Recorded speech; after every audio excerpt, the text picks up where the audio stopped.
It's important to understand that in the SureServo2 Drive, STO disables the output stage to the motor, so the motor has no power, which means it can't produce any torque.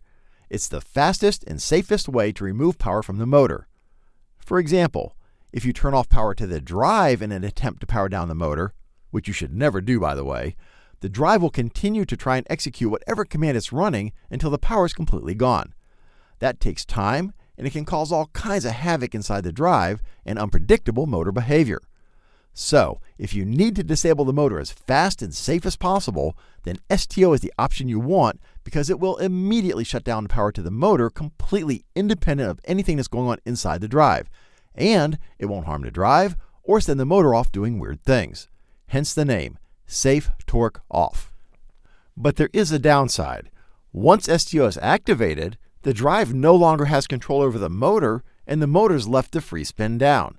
If it has a lot of inertia, or the load has external forces keeping the shaft spinning such as gravity pulling on the load, well, that could take a while, which could be dangerous in some applications. So it's up to you to decide if STO is appropriate for your application. The drive comes with this connector pre-wired to bypass STO, which is great if you're bench testing or you don't plan to use STO in your application. The connector is pre-wired like this, where pins 1 and 2 simply provide the signaling needed to turn on the opto isolators, which tells the drive everything's okay. To use STO, remove the jumper wires from the CN10 connector and wire the connector to the safety relay. I'm using this dual channel safety relay from AutomationDirect.com. Dual channel means you can have dual safety inputs like this, where one switch provides 2 contacts to the safety relay for redundancy. Those contacts can come from any safety device, like a safety limit switch, a safety pull cable, a trap key system, interlock switches, etc. We'll just use a simple dual contact ESTOP push button for this video. This is the part number of the one I'm using, but it only comes with 1 contact, so the extra contact part number is this. Let's take a minute to understand how the safety relay works. It'll give you a better appreciation for why safety relays are so important. When the ESTOP button is wired like this, and configured for cross-fault detection, the safety relay sends a known voltage pulse out S11 and looks for that on S12. It also sends a different voltage pulse out on S21 and expects to see that on S22. So if it doesn't get one of those pulses, it knows that contact's open, and if the wrong pulse is received, it knows it's miswired. So the safety relay is continuously monitoring that the safety wiring is correct and that it's operating correctly. That ensures that it's actually going to work when you need it. As long as there's power to the safety relay, the ESTOP is not active, and the drive shorts these 2 pins to tell the relay everything's okay, then these contacts will be closed, which allows power to flow into these opto isolators, which allows power to go out to the motor. If the safety relay loses power, or either of these ESTOP contacts opens, then these guys open, and the drive cuts off power to the motor. And remember, the drive totally cuts power to the motor, leaving it to free spin down by itself. There are no options for the drive to provide a controlled stop when using STO. When the drive sees STO is activated, it shorts these 2 pins to tell the safety relay it got the message and it did something about it. The safety relay won't allow these relays to close and pass power again until it gets that feedback. When the ESTOP switch is restored and it sees that the drive has acknowledged that it got the STO signal, the relay resets automatically if configured for automatic reset. That closes these contacts. And when the drive sees the STO condition go away, it automatically clears the acknowledgement, so the relay will need to see another acknowledgement when the next STO occurs. The drive won't allow the motor to run until it sees the alarm reset toggle after the STO condition is cleared. Now that's important. A proper ESTOP requires 2 actions to clear it. Well, hopefully you can see why these safety relays are so important. They continuously verify all the safety circuitry is functional to ensure that it will work when you need it. And they monitor the status of the STO function and won't let you reset the safety circuit until the drive acknowledges it got the STO request. Let's do an example. I'm using the exact same hardware as the quick start video, except this STO jumper is replaced with a safety relay, and I added a 4.5-pound steel pulley to give us some inertia.